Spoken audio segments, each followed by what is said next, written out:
টাকা ইনকাম করা বেশ শক্ত ব্যাপার, তাই না?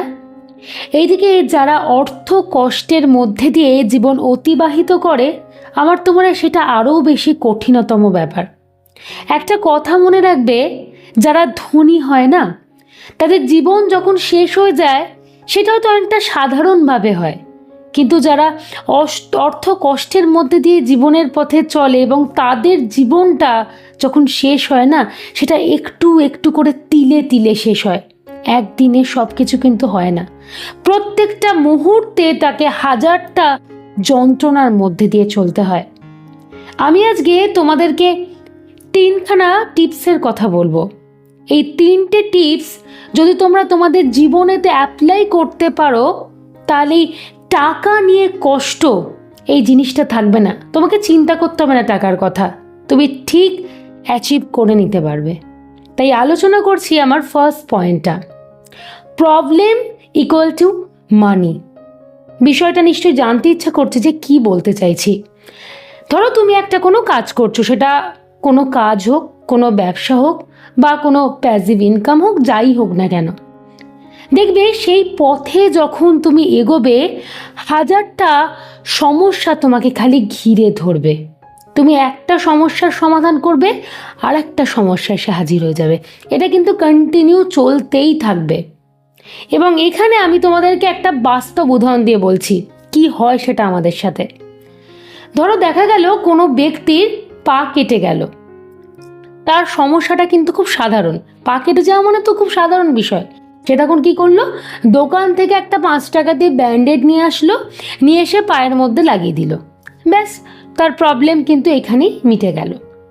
কিন্তু সেই ব্যক্তিরই কোনো কারণে হয়তো পাটা ভেঙে গেল, তখন তাকে কি করতে হলো, তখন তাকে ডাক্তারখানা যেতে হলো এবং তার জন্য একটা বড় সড়ো ট্রিটমেন্ট করতে হলো। দেখো এখানে তার প্রবলেমটা কিন্তু হিউজ, এবং এই হিউজ প্রবলেমের জন্য তার যে সমাধান সেটাও কিন্তু হিউজ। তাকে বড় ডাক্তারের কাছে দেখাতে হচ্ছে, সেখানে অনেকগুলো মোটা অঙ্কের টাকা নষ্ট হচ্ছেই বলতে পারো। তার ট্রিটমেন্টের জন্য বেশ মোটা অঙ্কের টাকা খরচা হয়ে যাচ্ছে। এতে খরচা হলো 5 টাকা পা কেটে যাওয়ার জন্য, আর পা ভেঙে যাওয়ার জন্য হয়তো অনেকটা টাকা খরচা হয়ে গেল। তাহলে তোমরা জিনিসটা কি বুঝতে পারলে আমি এই উদাহরণটা কেন দিলাম? তার কারণ হচ্ছে, প্রবলেম যত ছোট তার টাকার পরিমাণটা তত কম, আবার প্রবলেম যত বেশি তার টাকার পরিমাণটাও কিন্তু তত বেশি। আশা করি এই উদাহরণটা তোমরা জিনিসটা রিলেট করতে পারলে বা তোমাদেরকে আমি বোঝাতে পারলাম। ঠিক সেরকমভাবেই আমাদের জীবনে এই প্রবলেম কিন্তু চলতেই থাকে, আর আমরা যত সেটাকে কাটিয়ে কাটিয়ে সামনের দিকে এগোতে পারি, তত কিন্তু আমরা টাকার নাগাল পাই বা টাকা আমাদের কাছে আসতে শুরু করে। সমস্যার সমাধান না করলে কিন্তু কিচ্ছুটি চলবে না। একটু মন দিয়ে কথাগুলো পারলে শোনার চেষ্টা করো। এখানে আমি একটা তোমাদেরকে উদাহরণ দিচ্ছি। ধরো দেখা গেল কোনো ব্যক্তি ঠিক করলো যে না, আমি হোম সার্ভিস করব। বাড়িতে বসে আমি একটা আমার নিজের মতো করে ব্যবসা চালু করব। তো সেই ব্যক্তি যখন হোম সার্ভিসটা স্টার্ট করে, তখন সে কী করে, একটা স্বল্প পরিসরে স্টার্ট করে, ছোট্টখাট্টোভাবে, কিছু জিনিসপত্র নিয়ে, কিছু কাঁচামাল নিয়ে, খুব সহজভাবে।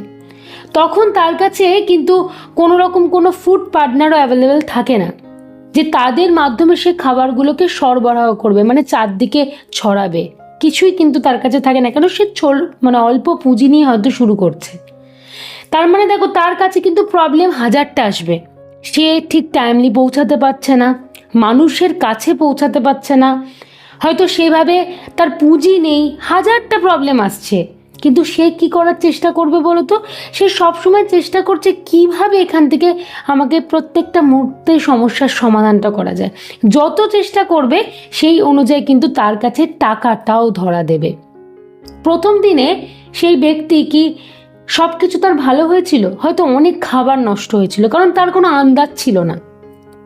তারপরে যত দিন গেল, সে বুঝতে পারলো যে না, আমাকে এই অ্যামাউন্টের খাবার করতে হবে, আমি এইভাবে এগোবো। দেখো, আর হয়তো তার জীবনে সেই ঘটনাটা ঘটছে না। প্রথম দিকে সে হয়তো বড় বড় অনুষ্ঠান এলে তার কাজ নিতে পারতো না, কারণ তার কাছে সেই অ্যামাউন্ট, সেই বড় বড় বাসনপত্র হয়তো নেই। তার কাছে খুব সাধারণ ছোটোখাটো জিনিসপত্র। সে কিভাবে 20 জন বা 25 জনের ব্যবস্থা করবে, সেটা তার জন্য কখনোই সম্ভব হচ্ছে না। কিন্তু যত দিন যাচ্ছে সে বুঝতে পারছে না এগুলো আমার সমস্যা, আমাকে সমাধান করতেই হবে। এবারে কি করছে, সে বড় বড় বাসনপত্র কেনার চেষ্টা করছে, যার ফলে সে তার বড় অর্ডারগুলো সে পাচ্ছে, নিতে পারছে। দেখো, বড় অর্ডার পাওয়া মানে তার কিন্তু টাকার পরিমাণটাও বাড়ছে। আগে সে কি করতো, বাড়ির লোকদের দিয়ে খাবার ডেলিভারি করতো, তো বাড়ির লোকের পক্ষে বেশি দূর যাওয়া সম্ভব হতো না। কিন্তু অ্যাট প্রেজেন্ট সে কী করছে, বিভিন্ন রকম ডেলিভারি পার্টনারের সাহায্য নিয়েছে, সে বিভিন্ন দিকে কিন্তু ছড়িয়ে দিতে পারছে। আমি এই উদাহরণটা দিলাম জাস্ট তোমাদেরকে বোঝানোর জন্য। তোমাদেরকে এইটাই আমার অনুরোধ, এইভাবে এগিয়ে যাও। জীবনে প্রবলেম আছে মানে আমি সেটাকে নিয়ে এক জায়গায় বসে থাকবো, ভাববো না আমার দ্বারা কিছু হবে না, এই জিনিসটা করো না। চেষ্টা করো বা ভাবার চেষ্টা করো, জীবনে সমস্যা আসবেই, তুমি যে কাজকেই বেছে নাও না কেন। এমন পৃথিবীতে কোনো কাজ নেই বা এমন কিছু বিষয় নেই যেখানে সমস্যা নেই, সমস্যা আসবেই, কিন্তু সমাধান করে তোমাকেই সামনের দিকে এগিয়ে যেতে হবে।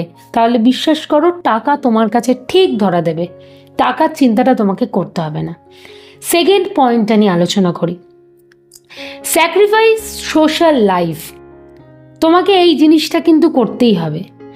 মনে রাখবে, জীবনের পথে এগোনোর জন্য না অনেক সময় আমাদের অনেক কিছুকে ত্যাগ দিতে হয়। এটা পরিষ্কার অর্থে জেনে রাখো, এটা খুব বাস্তব কথা, কিচ্ছু করার নেই। তুমি ত্যাগ না দিলে না জীবনে কোনোদিন বড় হতে পারবে না। 5টা বছর তোমাদেরকে বলবো, মাত্র 5টা বছর নিজেকে এক জায়গায় আবদ্ধ করে দাও, সোশ্যাল লাইফ থেকে নিজেকে পুরোপুরি দূরে সরিয়ে রাখার চেষ্টা করো।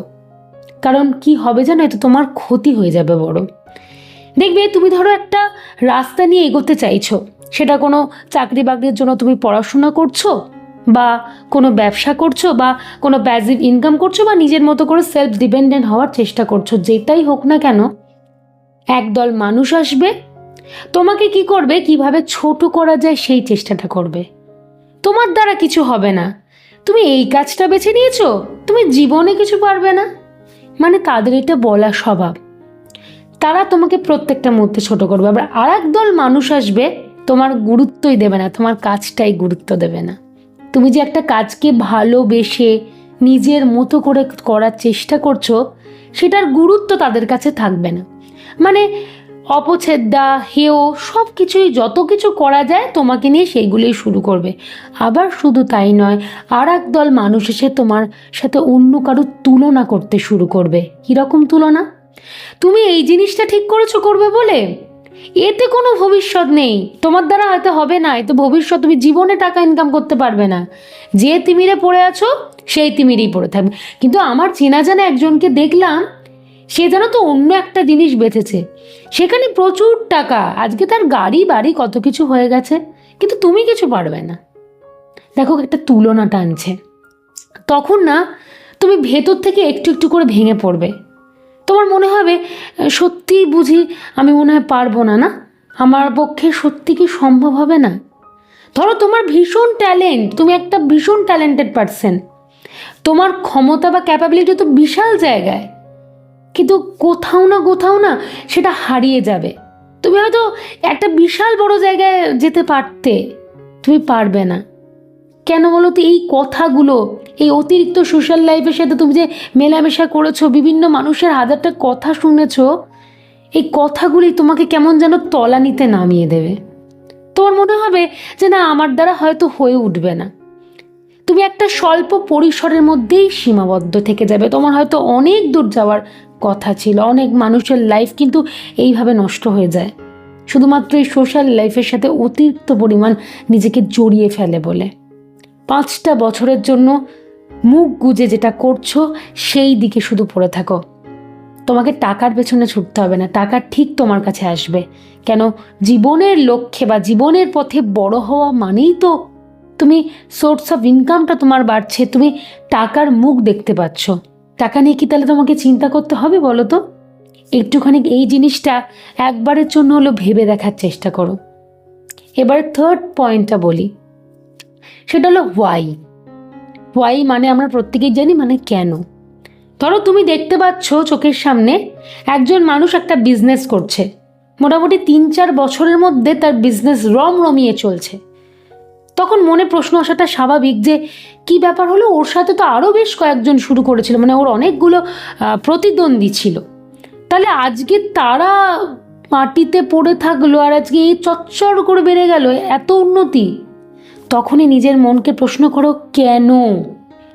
তোমার মধ্যেই খিদেটা থাকতে হবে, কেন সে পারলো? তার মধ্যে এক্সট্রা কি রয়েছে? তার যা আছে তোমারও তাই আছে, তাহলে কি এমন স্পেশালিটি? আগে না, বড় কথা, তোমার জীবনের বড় হওয়ার খিদেটা থাকতে হবে, তোমাকে টাকা ইনকাম করার খিদেটা থাকতে হবে।